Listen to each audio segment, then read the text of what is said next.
Dr. Elena Vasquez had always prided herself on being the kind of scientist who could explain the inexplicable, decode the undecipherable, and generally make sense of the universe's more peculiar habits. This confidence lasted exactly until 1437 ship time on a Tuesday, when the universe decided to return the favor by making absolutely no sense whatsoever. She was hunched over her workstation in Laboratory 7 aboard the deep space research vessel Meridian, analyzing what her instruments insisted were electromagnetic patterns from the Helix Nebula. The coffee maker in the corner gurgled its mechanical morning song, though morning and evening had lost all meaning 6 months into their mission beyond the outer rim. Elena's fingers danced across the holographic interface, manipulating data streams that painted the air in cascades of blue and gold.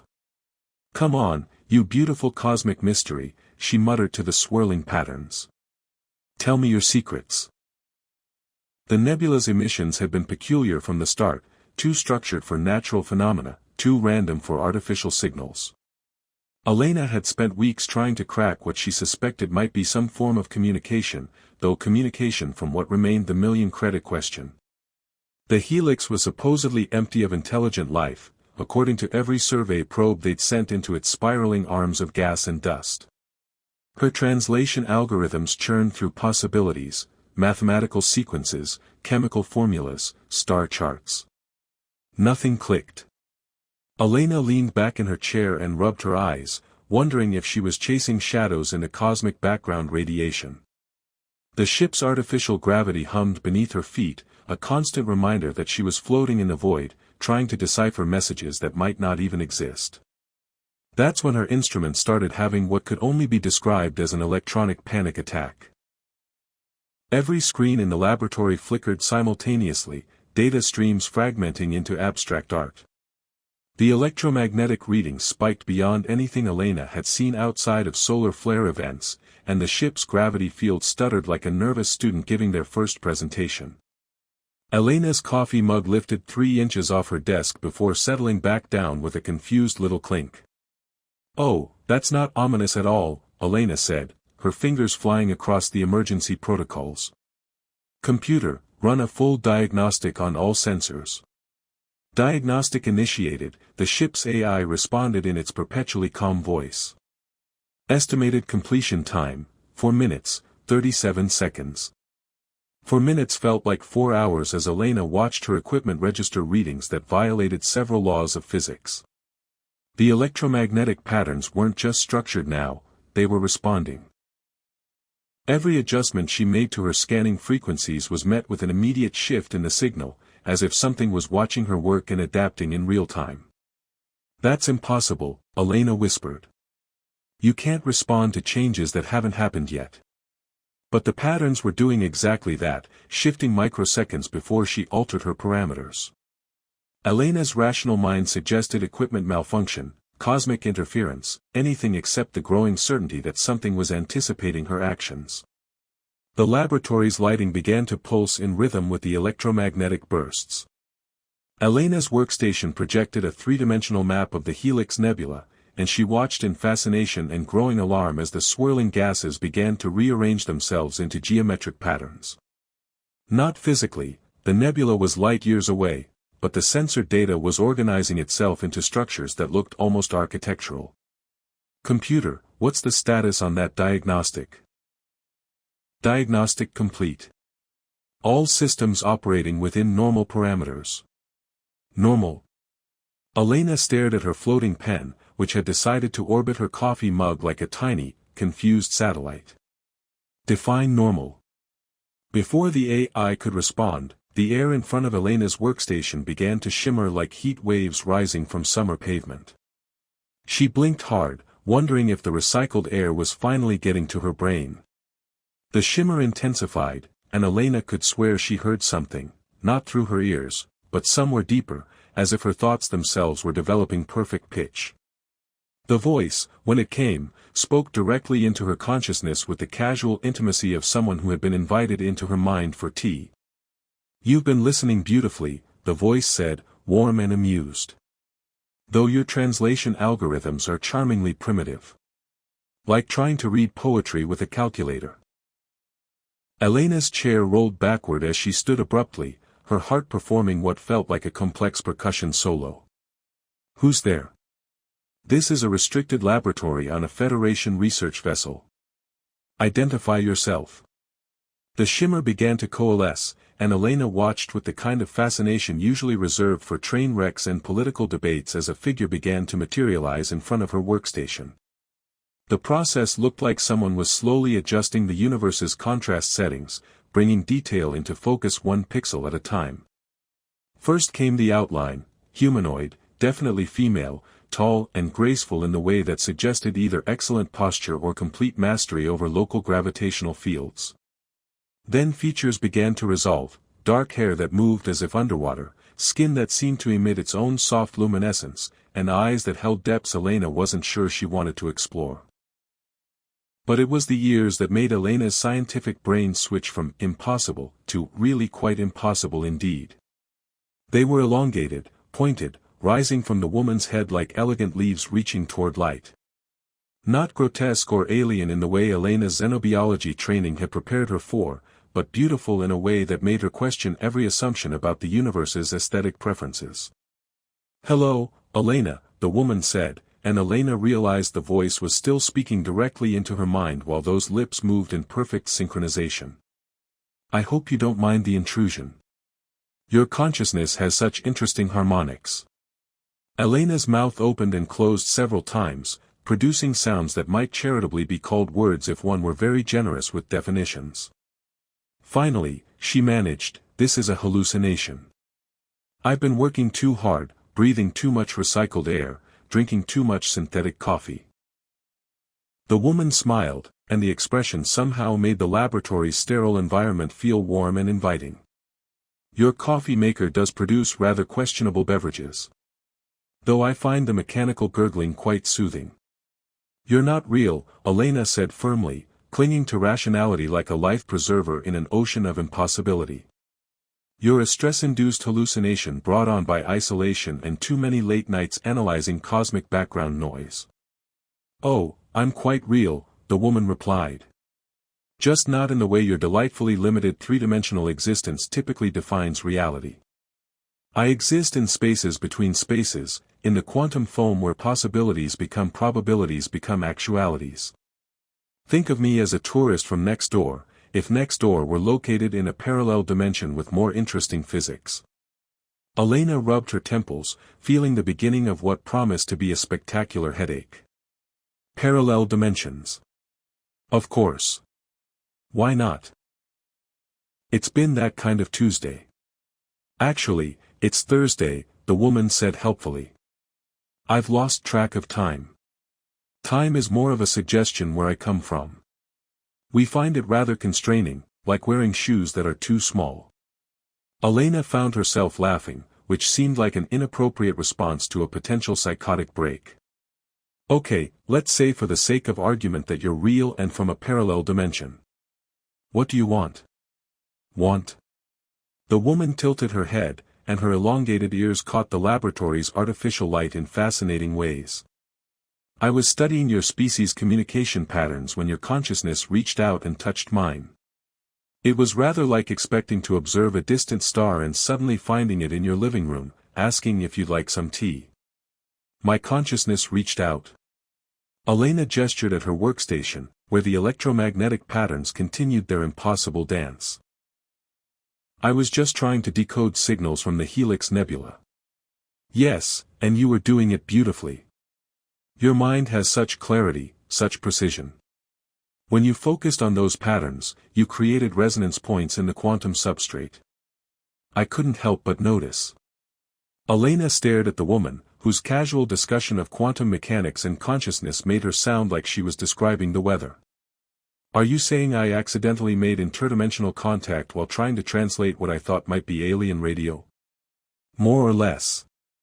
Though calling it radio is like calling a symphony a series of organized noises. Before Elena could respond, the laboratory's emergency lighting activated, bathing everything in harsh red illumination. Klaxons wailed throughout the ship, and the familiar voice of Captain Rodriguez echoed through the comm system. All hands, we have detected an unidentified energy signature in Laboratory 7. Security teams respond immediately. Elena looked at the woman, who seemed remarkably unconcerned about the approaching security detail. You need to hide. Or disappear. Or whatever it is interdimensional beings do when people with pulse rifles show up. How thoughtful. The woman's form began to shimmer again, becoming translucent. But I should warn you, Elena, this isn't over. The patterns you've been studying, they're more important than you realize.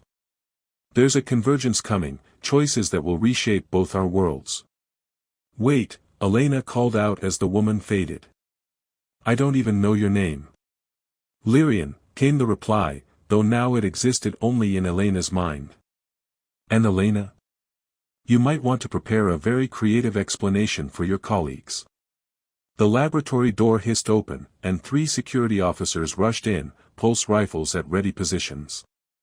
Lieutenant Morrison, a man whose idea of subtlety involved using a smaller sledgehammer, swept the room with his weapon while his companions checked the corners.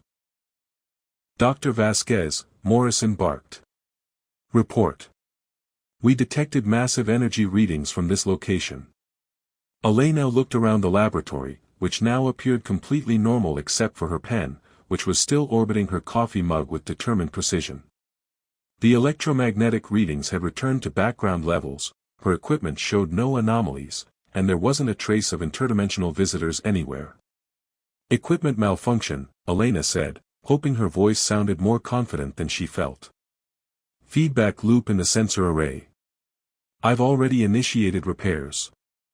Morrison lowered his rifle slightly but kept his expression skeptical. Sensor arrays don't usually cause gravitational anomalies, Doctor.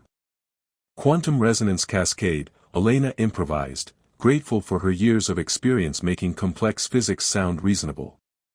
When the subspace scanning matrix interfaces with high-energy electromagnetic fields, you can get localized spacetime distortions. It's all very technical. Aha. Morrison exchanged glances with his team members. And the orbital pen? Elena followed his gaze to her pen, which had apparently decided to demonstrate Newtonian mechanics by continuing its cheerful circumnavigation of her coffee mug. Residual gravitational flux.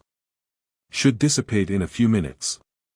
After the security team departed with expressions that suggested they weren't entirely convinced but couldn't prove otherwise, Elena slumped into her chair and stared at her workstation. The Helix Nebula data streams flowed across her screens in perfectly ordinary patterns, showing no signs of the impossible intelligence that had just rearranged her understanding of reality. But in the quiet of Laboratory 7, with only the coffee maker's mechanical symphony for company, Elena could still hear an echo of Lyrian's voice in her thoughts. A presence that felt warm and amused and utterly alien, whispering about convergences and choices and the possibility that the universe was far stranger and more wonderful than any human had dared imagine. Elena picked up her pen, which had finally decided to obey gravity again, and began to write her report. How exactly did one explain interdimensional contact in official Federation paperwork? She suspected that, met a beautiful alien woman who exists in quantum foam and thinks our coffee maker is soothing, wouldn't pass the credibility review. As she typed, Elena found herself smiling despite the impossibility of her situation. Whatever had just happened, whatever Lyrian had meant about convergences and choices, one thing was certain: Tuesday was definitely going to be more interesting than she'd planned. Elena discovered that having an interdimensional roommate in her consciousness was remarkably similar to sharing a dorm with someone who never cleaned up after themselves, except the mess was in her thoughts and the someone had pointed ears and an unsettling tendency to comment on her morning routine.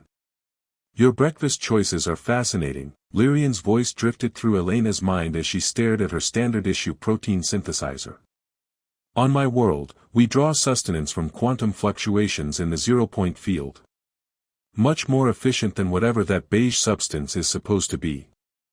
Elena poked the allegedly scrambled eggs with her fork, watching them jiggle in ways that defied several laws of chemistry. It's supposed to be food. The keyword being supposed. 3 days had passed since their initial encounter, and Elena had discovered that Lyrian hadn't actually left. Instead, she'd taken up residence in what she cheerfully called the cozy corner of Elena's neural pathways, which sounded much more pleasant than possible alien-induced schizophrenia, but meant roughly the same thing from Elena's perspective. "You know," Elena said quietly, glancing around the mess hall to make sure none of her colleagues were within eavesdropping range, "most people hear voices in their heads, they get professional help. Most people don't accidentally achieve quantum consciousness bridging while trying to decode nebular emissions," Lyrian pointed out. "Also, I prefer to think of myself as an interdimensional consultant rather than a voice." Elena's research partner, Dr. James Wu, slid into the seat across from her with his own tray of questionable nutrition.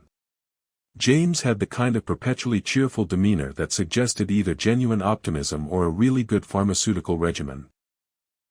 His hair, which Elena had never previously given much thought to, was apparently what Lyrian considered a crime against aesthetic principles. "Morning, Elena," James said, attacking his protein brick with enthusiasm that bordered on the heroic. "You've been looking a bit distracted lately. Everything okay?" Elena felt Lyrian's attention focus on James like a scanner beam, which was disconcerting in ways she couldn't adequately express. "Just working through some complex translation problems. Tell him his hair looks like a small mammal had an unfortunate encounter with a plasma conduit," Lyrian suggested helpfully.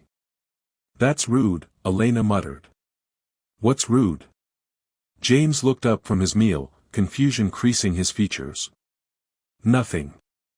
I was thinking about gravitational rudeness. Gravitational rudeness in star formation." Elena mentally kicked herself. "You know how gravity can be inconsiderate to stellar nurseries." James nodded with the kind of understanding that suggested he'd given up trying to follow Elena's thought processes somewhere around the word gravitational. "Right. Rude gravity. Totally. He's sweet," Lyrian observed. "Intellectually limited, but sweet. Like a domesticated creature bred for companionship rather than cognitive ability." Elena choked on her synthetic orange juice. "That's horrible." "What's horrible?" James leaned forward, concern evident in his expression. "Are you having an allergic reaction to breakfast? Because technically speaking, that would be an impressive biological achievement." "She's fine," Lyrian said, though of course James couldn't hear her. "Tell him I find his concern touching, if misguided." Elena rubbed her temples, feeling a headache building behind her eyes. Living with a telepathic alien was like having a running commentary track permanently enabled in her brain, except the commentary was provided by someone whose cultural references came from an entirely different dimension. "James, can I ask you something?" Elena said, deciding to try a different approach. "Hypothetically speaking, if someone were to make contact with an interdimensional being who existed as pure consciousness, how would you suggest they manage the relationship?" James blinked several times, his fork suspended halfway to his mouth. "Are we talking about a research scenario? Because the Federation guidelines on first contact are pretty clear about following established protocols. More of a theoretical personal situation." "Oh." James set down his fork and leaned back, clearly shifting into what Elena recognized as his philosophical discussion mode. "Well, theoretically, I'd say communication would be the key issue. How do you establish meaningful dialogue with a being whose cognitive framework might be completely alien to human thought patterns? What if the being could communicate directly through thoughts?" Elena asked, ignoring Lyrian's amused laughter echoing in her mind. "That would solve the translation problem but create a whole new set of issues," James said, warming to the theoretical exercise. "Privacy, boundaries, the question of whether such intimate mental contact might fundamentally alter both participants. You'd essentially be forming a hybrid consciousness." Elena felt Lyrian's attention sharpen with interest. "He's more perceptive than his unfortunate hair would suggest." "What kind of alterations?" Elena pressed. "Shared memories, emotional resonance, possibly even synchronized thought patterns. The human brain is remarkably adaptable. Constant exposure to alien cognitive processes might rewire neural pathways in unpredictable ways. James paused, studying Elena's face. This is a very specific theoretical scenario. Are you working on something I should know about? Before Elena could answer, her personal communicator chimed with an incoming message. She glanced at the display and felt her stomach perform an impressive series of gravitational anomalies. The message was from Captain Rodriguez, requesting her immediate presence in his ready room for a confidential discussion regarding recent anomalous readings. I have to go, Elena said, standing abruptly. James, keep thinking about that theoretical scenario. I might need more theoretical advice later. As Elena hurried through the ship's corridors toward the captain's ready room, Lyrian's presence in her mind felt both comforting and terrifying. He suspects something, Elena thought. Captain Rodriguez is an experienced commander, Lyrian replied. He's probably noticed that Laboratory 7 has become a nexus of quantum instability. These things don't go unnoticed on properly instrumented vessels. Elena settled into the chair, trying to project calm professionalism while Lyrian's presence hummed with curiosity in her mind. Sir, my report detailed the equipment malfunction. I've run comprehensive diagnostics since then. Doctor. Rodriguez held up a hand, interrupting her prepared explanation. I've been commanding starships for 15 years. I know the difference between equipment malfunction and something genuinely anomalous. Elena's mouth felt suddenly dry. Sir. The energy readings we detected weren't consistent with any known technological phenomenon. The gravitational distortions lasted for exactly 47 minutes after your equipment failure. Most tellingly, our quantum sensors recorded what appeared to be a localized breach in spacetime itself. That's concerning, Elena managed. It's fascinating, Rodriguez corrected. It's also potentially dangerous, which is why I need to know exactly what happened in that laboratory. Elena found herself caught between loyalty to her captain and protection of Lyrian's secret. The rational part of her mind insisted that full disclosure was the only reasonable course of action.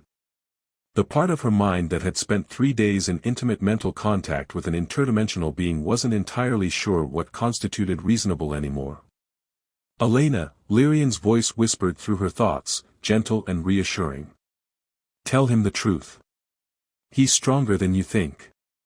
Sir, Elena began slowly, what I'm about to tell you is going to sound impossible. Rodriguez leaned back in his chair, his expression shifting to something that might have been anticipation. Doctor, in my experience, impossible things happen with disturbing regularity in deep space. Try me. Elena took a deep breath and began to explain. She told Rodriguez about the structured signals from the Helix Nebula, about her attempts to decode what she thought might be alien communication, and about the moment when something had reached back through her sensors to make contact. She described Lyrian's materialization, their conversation, and the current state of their mental connection. Throughout her account, Rodriguez listened without interruption, his expression growing more thoughtful rather than more skeptical. When Elena finished, the ready room fell silent except for the soft hum of the ship's systems. You're telling me, Rodriguez said finally, that you've established telepathic contact with an interdimensional being who exists as pure consciousness and is currently residing in your mind. That's an accurate summary, yes sir. And this being, Lyrian, she's been observing our ship and crew through your senses for the past 3 days? Elena felt Lyrian's amusement ripple through her thoughts. She says she finds our daily routines charming but baffling. Apparently we spend an unusual amount of time worrying about things that won't matter in 500 years. Rodriguez's eyebrows rose slightly. She's listening to this conversation. She says hello, and that your command decisions show impressive logical consistency for a species that evolved from tree-dwelling mammals. I'm not sure if that's a compliment, Rodriguez said dryly. With Lyrian, it's often hard to tell, Elena admitted. The captain stood and walked to his view screen, staring out at the nebula that had started this entire impossible situation. Dr. Vasquez, I'm going to need you to prepare a comprehensive report on this contact. Include everything, the technical details of how the connection was established, the nature of your ongoing communication, and any information Lyrian has shared about her dimension or her people. Sir, are you going to report this to Federation Command? Rodriguez turned back to face her, a slight smile playing at the corners of his mouth. Doctor, I've been waiting my entire career for something genuinely unprecedented to happen under my command. I'm not about to let bureaucracy ruin it. Elena felt relief wash through her, followed immediately by Lyrian's delighted laughter. He's perfect, Lyrian said. I like this human. She likes you, Elena told the captain. Excellent. Now, I have one more question. Rodriguez returned to his desk, his expression becoming more serious. Is Lyrian's presence in your mind voluntary on both sides? Are you in any danger? Elena considered the question carefully. Was she in danger? Her mental processes had certainly been affected. She found herself thinking in new patterns, considering possibilities that would never have occurred to her before. But dangerous? No, sir, she said finally. If anything, I feel expanded. Like I'm seeing the universe through a wider lens. Then we proceed carefully, Rodriguez said. But we proceed. Doctor, you may have just made the most significant discovery in human history. As Elena left the captain's ready room, Lyrian's voice echoed through her mind with what sounded suspiciously like satisfaction. That went better than expected. You knew he'd react that way, Elena accused. I had a hypothesis. Your captain has the intellectual flexibility required for genuine discovery. Unlike Dr. Wu's hair, which has apparently achieved sentience but not intelligence. Despite everything, Elena found herself laughing as she walked back through the ship's corridors. Having an interdimensional being critiquing her colleague's appearance while discussing the nature of consciousness was bizarre, but it wasn't boring. And if Elena was being honest with herself, she was beginning to suspect that boring was overrated anyway. Elena should have known that interdimensional relationships came with complications when she woke up floating 3 feet above her bed. This is new, she said to the ceiling, which was now uncomfortably close to her nose. Her nightgown drifted around her like she was underwater, and her hair had apparently decided to audition for a shampoo commercial in zero gravity. Oh dear, Lyrian's voice carried a note of what might charitably be called embarrassment.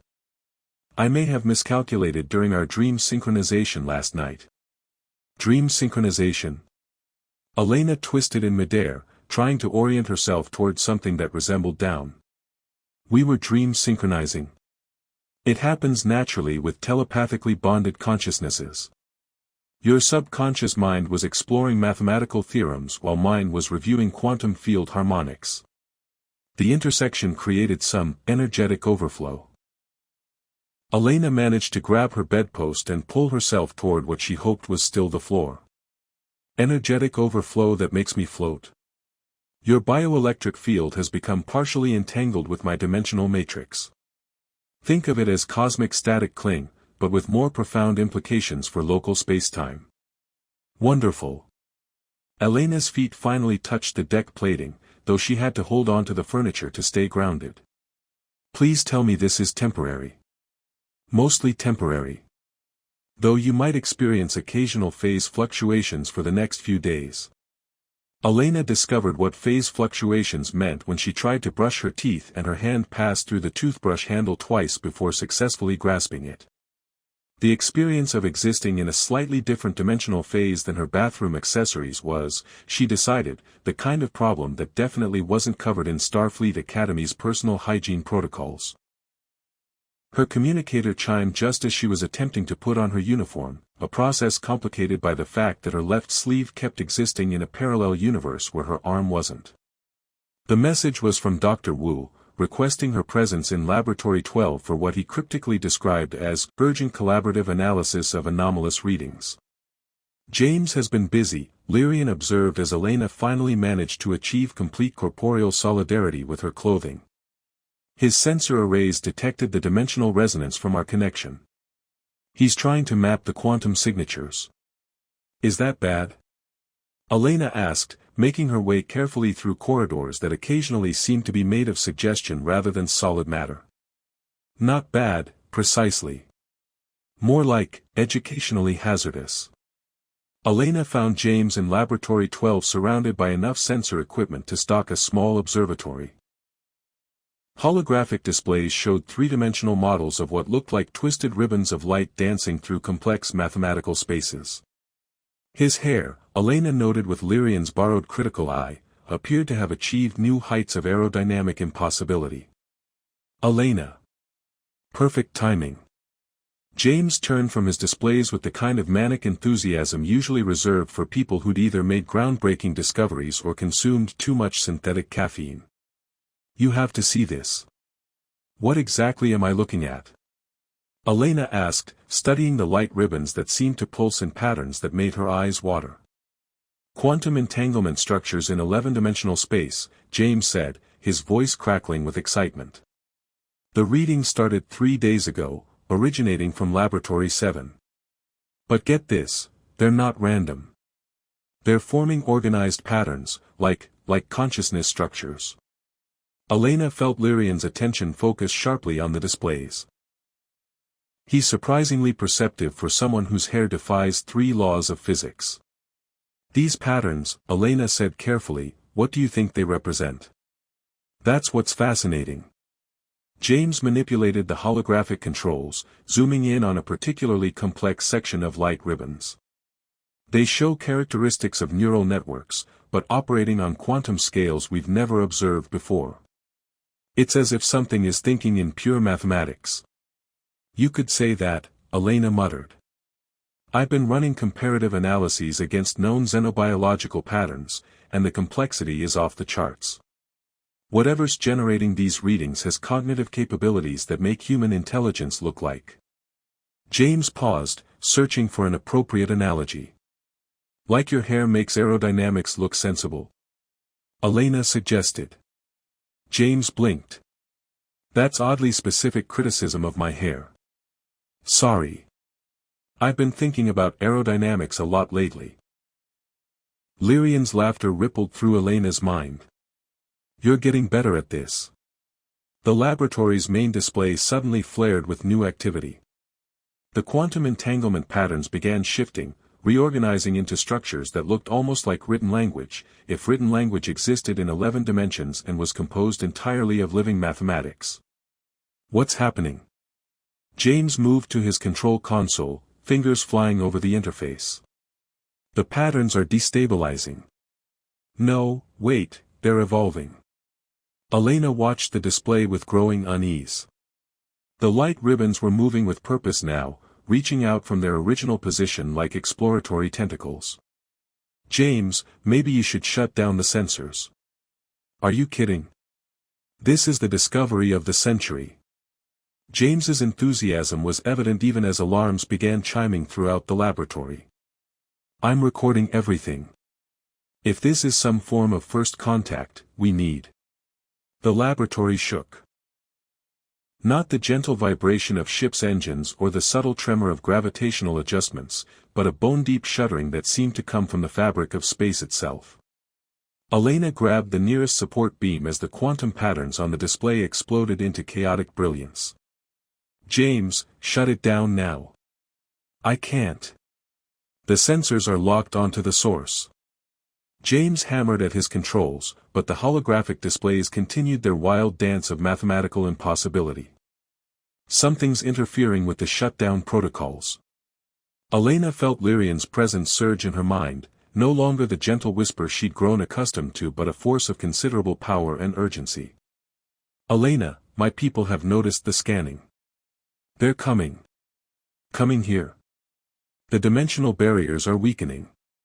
Your friend's sensors have created resonance points that my colleagues can use to manifest fully in your reality. The shaking intensified, and Elena watched in fascination and terror as the air in Laboratory 12 began to shimmer exactly as it had during her first encounter with Lyrian. But this time, there were multiple shimmer points, and they were growing larger.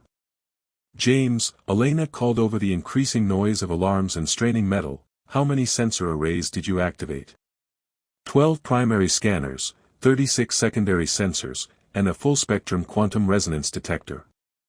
James shouted back, still frantically working at his console. Why? Because I think we're about to have multiple visitors. The first figure materialized near the laboratory's main display, tall and elegant with the same pointed ears that had marked Lyrian as unmistakably non-human. This newcomer, however, radiated an aura of authority that made Elena's teeth ache. His eyes, when they focused on her, held depths that suggested he'd been alive when humans were still figuring out that fire was useful. "Lyrian," he said, and his voice carried the weight of cosmic ages, "you were instructed to observe, not to integrate." "Hello, Zephan," Lyrian's voice came from Elena's lips, though Elena hadn't intended to speak. "I can explain." "I'm sure you can," Zephan replied dryly. "You always can." Two more figures began materializing, their forms solidifying as James's sensors continued their chaotic readings. Elena noticed that all the newcomers shared Lyrian's elongated ears and luminescent quality, though each seemed to specialize in looking disapproving in slightly different ways. "James," Elena hissed, "please tell me you figured out how to shut down your equipment." "Working on it." James called back, though he seemed torn between terror and scientific fascination as he watched beings from another dimension casually violate several fundamental laws of physics in his laboratory. The second newcomer, a woman whose pointed ears somehow managed to convey intellectual superiority, turned her attention to Elena. "You are the human consciousness that bonded with our researcher." "I'm Dr. Elena Vasquez," Elena replied, deciding that formal introductions might help establish that this was a diplomatic situation rather than an invasion. "And you are?" "Concerned," the woman replied. "I am Thessarian, and this situation has moved far beyond acceptable parameters." "What situation?" Elena asked, though she was beginning to suspect she didn't want to know the answer. The third figure, younger looking than his companions but still radiating the kind of cosmic gravitas that came with interdimensional citizenship, gestured at the swirling chaos of James's sensor readings. "Your primitive scanning technology has created quantum resonance cascades throughout 17 different dimensional matrices. We're receiving distress calls from realities that don't even exist yet." "That sounds bad," Elena said. "It's catastrophically inconvenient," Zephan agreed. "Particularly since our dear Lyrian's unauthorized consciousness merger with you appears to be amplifying the effect." Elena felt Lyrian's presence in her mind shift uncomfortably. "I may not have mentioned all the potential side effects of our connection." "What side effects?" Elena asked aloud, causing the assembled interdimensional beings to exchange glances that suggested they were reconsidering their opinion of human intelligence. "Your bioelectric field has become a quantum beacon," Thessarian explained with the patience of someone addressing a particularly slow student. "Every time you experience strong emotions or engage in complex thought processes, you broadcast across multiple dimensional frequencies." "I'm an interdimensional radio station." "More like an interdimensional emergency broadcast system," the younger being said. "Very loud, very persistent, and very difficult to ignore." James, who had been listening to this exchange with the expression of someone whose worldview was being systematically demolished and rebuilt, finally managed to speak. "Are you saying that Elena is transmitting thoughts across parallel dimensions?" "Among other things," Zephan replied. "Though we're more concerned about the structural damage to local spacetime." As if to emphasize his point, the laboratory's bulkheads began to glow with soft, otherworldly light, and Elena noticed that several of the ceiling panels were becoming transparent, revealing what looked like star fields that definitely weren't visible from their current position in normal space. "This is probably not covered under the ship's insurance policy," Elena observed. "Elena," Lyrian's voice whispered urgently in her mind, "we need to talk. Privately. There are things about our connection that I haven't told you." "Now you tell me," Elena muttered, watching as James's coffee mug began orbiting his head in a complex figure-8 pattern. The situation, Elena reflected, had definitely moved beyond the realm of minor interpersonal complications and into territory that would require significantly more advanced relationship counseling. Elena had always imagined that making the most important decision of her life would involve more ceremony and less floating laboratory equipment, but the universe apparently had other plans. "So let me understand this correctly," she said, addressing the assembled interdimensional beings while James's coffee mug continued its orbital ballet around his head. The quantum resonance cascades are spreading through 17 dimensions. My consciousness has become a cosmic broadcasting station, and the only way to stop reality from unraveling is to either sever my connection with Lyrian completely or let me transition fully into your dimension. That's a remarkably accurate summary for a species that only recently figured out faster-than-light travel, Zephan replied. Though you left out the part about potential temporal paradoxes affecting parallel timelines. I was trying to keep things simple, Elena said. Temporal paradoxes seem like the kind of complication that makes people's brains leak out their ears. Thessarian consulted what appeared to be a three-dimensional mathematical equation floating in the air before her. The resonance cascades will reach critical instability in approximately 47 minutes. After that point, the dimensional barriers between our realities will collapse permanently. Which sounds terrible, Elena said. It would be catastrophically inconvenient, the younger Etherian, who had introduced himself as Kalon with the air of someone apologizing for existing, agreed. Imagine trying to maintain separate dimensions when everyone's consciousness is connected to everyone else's. The philosophical implications alone would drive most beings insane. Elena looked around the laboratory, which now resembled what might happen if physics decided to take a holiday. The walls flickered between solid matter and transparent energy. James was taking notes while levitating 6 inches off the floor, and the Helix Nebula was somehow visible through what used to be a storage compartment. What happens to me if we sever the connection? Elena asked. Lyrian's presence in her mind grew heavy with regret. You would forget everything. Our conversations, the expanded awareness, the way you can now perceive quantum harmonics in background radiation. You would return to your previous state of consciousness.